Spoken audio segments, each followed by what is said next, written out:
BNP vice chairman Shamsuzzaman দুদুকে গোয়েন্দা police তুলে নিয়ে গেছে বলে দলটির পক্ষ থেকে জানানো হয়েছে। দর্শক, আপনারা এই মুহূর্তে দেখতে পাচ্ছেন বিএনপি নেতা শামসুজ্জামান দুদুকে কিন্তু তার নিজের বাসা থেকে গ্রেফতার করে নিয়ে যাওয়া হচ্ছে। তার ছোট ভাই ওয়াহিদুজ্জামান বলেন, রাত 12টার দিকে তাদের বড় বোনের বাসা থেকে দুদুকে নিয়ে যায় পুলিশ।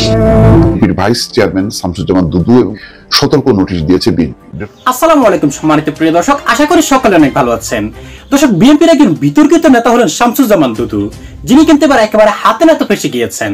হ্যাঁ দর্শক, ডক্টর ইউনূসকে নিয়ে বিতর্কিত মন্তব্য তো করছেনই, সঙ্গে কিন্তু জনগণকে নিয়ে এবার বেশ বিতর্ক শুরু করেছেন এই শামসুজ্জামান দুদু, যার ফলে নিজের দল থেকে তো বহিষ্কার হচ্ছেনই, সঙ্গে কিন্তু এবার তাকে গ্রেফতার করার প্রক্রিয়াও কিন্তু শুরু করে দিয়েছে গোয়েন্দা পুলিশ।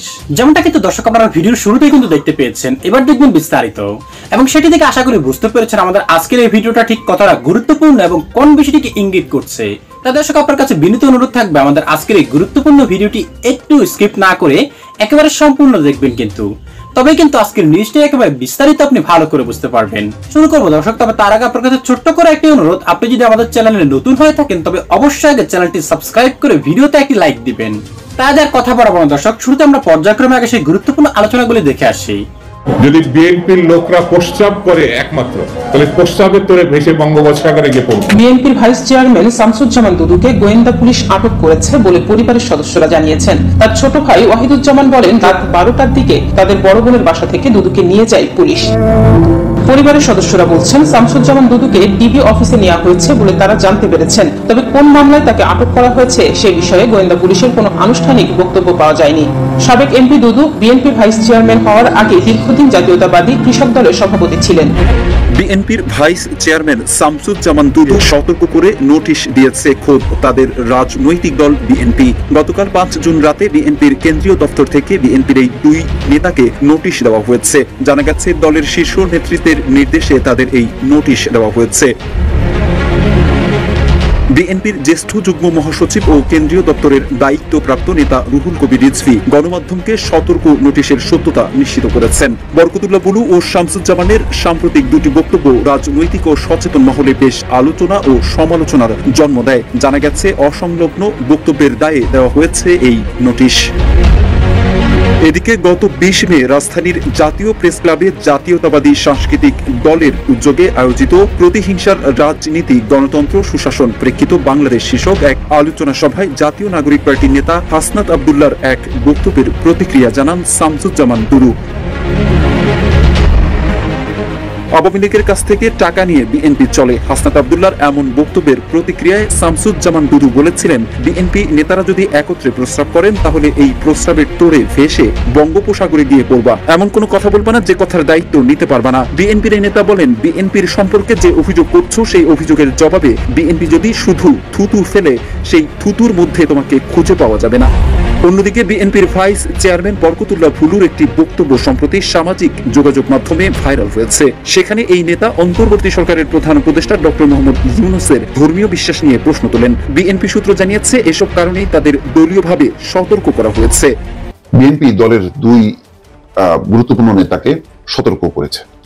সাম্প্রতিক সময়ে তারা কিছু রাজনৈতিক বিষয়ে বক্তব্য রেখেছে যেটি পছন্দ করেনি বিএনপি। পছন্দ না হবারই কথা, এটা দেখলাম সোশ্যাল মিডিয়াতে ব্যাপকভাবে ভাইরাল হয়েছে। এটি এমনকি এই মুহূর্তের সবচেয়ে আলোচিত, বিতর্কিত, জনপ্রিয় ইউটিউবার পিনাকি ভট্টাচার্য কিন্তু সমালোচনা করেছেন শামসুজ্জামান দুদু এবং বরকতুল্লাহ বুলু, তাদের দুজনের বক্তব্যকে ঘিরে। এখানে খবরে বলা হচ্ছে, বিএনপির ভাইস চেয়ারম্যান শামসুজ্জামান দুদু এবং বরকতুল্লাহ বুলুকে সতর্ক নোটিশ দিয়েছে বিএনপি। বৃহস্পতিবার রাতে বিএনপির কেন্দ্রীয় দপ্তর থেকে এই দুই নেতাকে নোটিশ দেওয়া হয়। বরকতুল্লাহ বুলু এবং শামসুজ্জামান দুদুর সাম্প্রতিক দুটি বক্তব্য নিয়ে এই সতর্ক নোটিশ দেওয়া হয় বলে বিএনপি সূত্র নিশ্চিত করেছে। কি কারণ, গত 20 মে রাজধানীর জাতীয় প্রেস ক্লাবে জাতীয়তাবাদী সাংস্কৃতিক দলের উদ্যোগে প্রতিহিংসা রাজনীতি গণতন্ত্র ও সুশাসন প্রেক্ষিত বাংলাদেশ শীর্ষক আলোচনা সভায় জাতীয় নাগরিক পার্টির নেতা হাসনাত আব্দুল্লাহর এক বক্তব্যের প্রতিক্রিয়া জানান শামসুজ্জামান দুদু। এর আগে একটি অনুষ্ঠানে হাসনাত আব্দুল্লাহ অভিযোগ করেন, আওয়ামী লীগের কাছ থেকে টাকা নিয়ে বিএনপি চলে। এই বক্তব্যের প্রতিক্রিয়ায় ওই আলোচনা অনুষ্ঠানে শামসুজ্জামান দুদু বলেন, বিএনপি নেতারা যদি একত্রে প্রস্তাব করেন তাহলে এই প্রস্তাবের তোড়ে ভেসে বঙ্গোপসাগরে গিয়ে পড়বা। এমন কোনো কথা বলবা না যে কথার দায়িত্ব নিতে পারবা না। বিএনপির সম্পর্কে যে অভিযোগ করছো সেই অভিযোগের জবাবে বিএনপি যদি শুধু থুতু ফেলে সেই থুতুর মধ্যে তোমাকে খুঁজে পাওয়া যাবে না। এটা একটা বিষয়। এনসিপির মানে নানান কর্মকাণ্ডের ব্যাপারে আমারও হতাশা আছে, আমারও সমালোচনা আছে, কিন্তু এইভাবে এই বাচ্চাদের উদ্দেশ্যে দুদু ভাইয়ের মতন একজন সিনিয়র নেতা বলা উচিত না। তাদের বক্তব্যগুলো তো থাকবেই, তাদের মধ্যে উত্তেজনা থাকবে, তাদের মধ্যে অনেক রকম মানে বেশ রিয়াকশনারি নানা রকম কর্মকাণ্ড থাকবে। এটা হলো বয়সের কারণে, তারুণ্যের কারণে, নতুন দলের তাদের যে নেতৃত্বের ধার এবং ভার সেটা হয়তো তারা সহ্য করতে পারছে না, সেই কারণে তারা বলবে। সেই বলার মধ্য দিয়ে তাদেরকে সুন্দরভাবে জবাব দিয়ে একটা পরিশীলিত ভাবে তাদেরকে শিক্ষিত করতে হবে, কেননা তাদের আগামী 40 বছর তারা রাজনীতি করবে বা 50 বছর করবে, কিন্তু দুদু ভাইয়ের সেই বয়স নেই, আমাদেরও সমালোচনা করার সেই বয়স নেই, কিন্তু তারা লম্বা সময় কিন্তু থাকবে।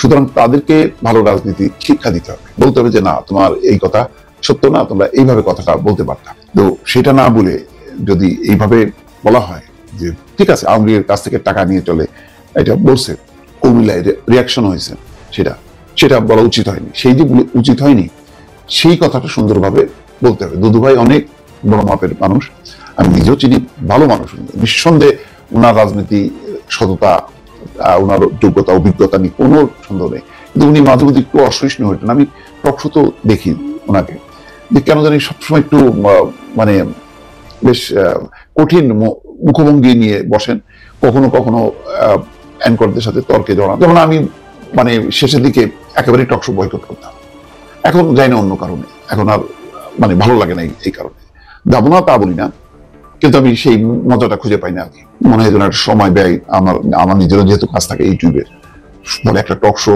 সময় আগে পিছিয়ে মিলে 2.5-3 ঘন্টা সময় ব্যয় করা আমার পক্ষে সম্ভব না। আমি খুবই খেটে খাই বলা যায়, সারাক্ষণ নিউজ খুঁজি এবং সেগুলো নিয়ে পর্যালোচনায় ব্যস্ত থাকি। যাই হোক, সেখানে দুদু ভাই নিশ্চয়ই মানে এটা রেগে গিয়ে আবেগ নিয়ন্ত্রণ করতে পারেননি বলে বলেছেন।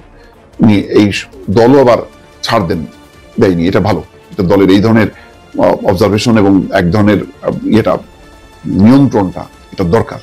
মানে সবসময় চেক অ্যান্ড ব্যালেন্স এবং জবাবদিহিতা না থাকলে এটা যে কোনো সময় দলের ভাবমূর্তির জন্য ক্ষুণ্ণ হবে। সুতরাং দলের এই চিঠিটা ভালো। আর বরকতুল্লাহ বুলু, ওনার বক্তব্যতে আমি খুবই অবাক হলাম। আমি পিনাকির ওই ভিডিওটা দেখতে যে দেখলাম যেটা প্রচার করা হয়েছে, এটা একেবারে ডক্টর মোহাম্মদ ইউনূসের সম্পর্কে, তার ধর্ম বিশ্বাস নিয়ে, তিনি খ্রিস্টান ছিলেন, তিনি মানে মুসলমান হয়েছেন কি আপনি তিনি এখন খ্রিস্টান রয়ে গেছেন, এই কথাগুলো বলা ঠিক না। বিএনপি ফাইট করে ডক্টর মোহাম্মদ ইউনূসের সঙ্গেও, এনসিপির সঙ্গেও, কিন্তু রাজনৈতিকভাবে, রাজনৈতিক শিষ্টাচার কালচারটাকে ধারণ করে, এর বাইরে যাওয়া উচিত না। মনে রাখা দরকার, এখন যারা রাজনীতির অঙ্গনে আছে তারা সবাই কিন্তু একসময় সহজ যোদ্ধা হিসেবে ফ্যাসিবাদের বিরুদ্ধে, শেখ হাসিনার শাসনের পতনের বিরুদ্ধে লড়াই করেছে। সুতরাং তাদের মধ্যে মত পার্থক্য থাকবে, কিন্তু পরস্পরের কাঁধা ছোড়াছুড়ি থাকবে না। পরস্পরকে আঘাত করা, আত্মহনন করা, মানে ওই ধরনের রাজনীতিটা কোনোভাবেই করা যাবে না। তো সুতরাং ডক্টর ইউনূসকেও একটা গুরুত্বপূর্ণ সময়, তিনিও ভিকটিম শেখ হাসিনার শাসনে। শেখ হাসিনা যদি টিকে যেতেন তাহলে ওনাকে মানে কারাগারে নিক্ষেপ করত। এবং আজকে আন্দোলনের এই রকম গুরুত্বপূর্ণ সময় তার দায়িত্ব নেওয়া, দেশে বিদেশে তিনি যেভাবে দেশকে তুলে ধরেছেন, এখনো পর্যন্ত কেউ কোশ্চেন করেনি যে তোমার এই অন্তর্বর্তী সরকার এটা কিসের, এটা কয়েকদিন চলবে, এরকম প্রশ্ন কিন্তু কেউ করেনি। কারণ হচ্ছে যে তিনি নোবেল বিজয়ী, তার প্রতি আগে থেকে তার একটা ইমেজ আছে, ভাবমূর্তি আছে। ফলে বিশ্ব নেতারা তো তাকে চেনেন, ফলে মনে করছেন যে না, তিনি যখন দায়িত্ব নিয়েছেন রাষ্ট্রের, ভালো কিছু করবেন। দেখেন আভ্যন্তরীণ ভাবে আমরা বুঝি যে না, একটা মানে এইভাবে একটা অসাংবিধানিক শাসন, এইটা লম্বা সময় চলতে পারে না। তো সেটার জন্য ফাইটটা হবে রাজনৈতিক ভাবে, কিন্তু ব্যক্তিগত ভাবে এই ধরনের কাদা ছোড়াছুড়ি করা, নিম্নমানের রাজনীতির সেই বাক্য যেটা শেখ হাসিনা তারা আওড়াতো, সেইটা রপ্ত করা যাবে না। তো আমি মনে করি যে দুই নেতার জন্য এটা ভালো একটা শিক্ষা, তারা সতর্ক থাকবেন। আবার বিএনপিও যে একটা মানে খুব গুরুত্বপূর্ণ দায়িত্ব পালন করলো, বিএনপিকেও ধন্যবাদ জানাতে হয়। সম্মানিত দর্শক, আজকের আলোচিত বিষয়টি দেখার পর আপনার কি মনে হয়, এই শামসুজ্জামান দুদুর মতো লোকেরা যদি ক্ষমতায় আসে তবে বিএনপির বা কি অবস্থা হবে এবং দেশের জনগণের বা কি অবস্থা হবে? কারণ তারা নির্বাচন হওয়ার আগে যেভাবে বিতর্কিত হচ্ছেন এবং দেশের জনগণকে বিতর্কিত করছেন, তাতে করে মনে হচ্ছে তারা ক্ষমতায় আসলে কিন্তু জনগণকে একেবারে চুষে খেয়ে ফেলবে। তাই এ নেতা কিন্তু ইতিমধ্যে নিজের দল থেকেও সতর্ক বার্তা পেয়েছেন এবং কিন্তু ডক্টর ইউনূস কিন্তু এদের বিরুদ্ধে কিন্তু গোপনে গোপনে কিন্তু বেশ একটা ব্যবস্থা নেওয়ার চেষ্টা করছেন। তাই দর্শক, কাজের কথা বাড়িয়ে আপনার মূল্যবান সময়টুকু নষ্ট করব না, শুধু এতটুকু অনুরোধ থাকবে আজকের এই সম্পূর্ণ ভিডিওটি দেখার পর দর্শক আপনার কি মনে হয়েছে সেটা কিন্তু অবশ্যই আমাদের কমেন্ট বক্সে জানিয়ে দেবেন, কারণ আপনাদের এই মতামতটুকু আমাদের কাছে খুবই গুরুত্বপূর্ণ। দর্শক, এই মতামতের কারণে কিন্তু আমরা পরবর্তীতে গুরুত্বপূর্ণ নিউজগুলি আপনাদের সামনে তুলে ধরতে আগ্রহী হব। আজ এ পর্যন্তই দর্শক, আশা করি সকলে অনেক ভালো থাকবেন। আল্লাহ হাফেজ।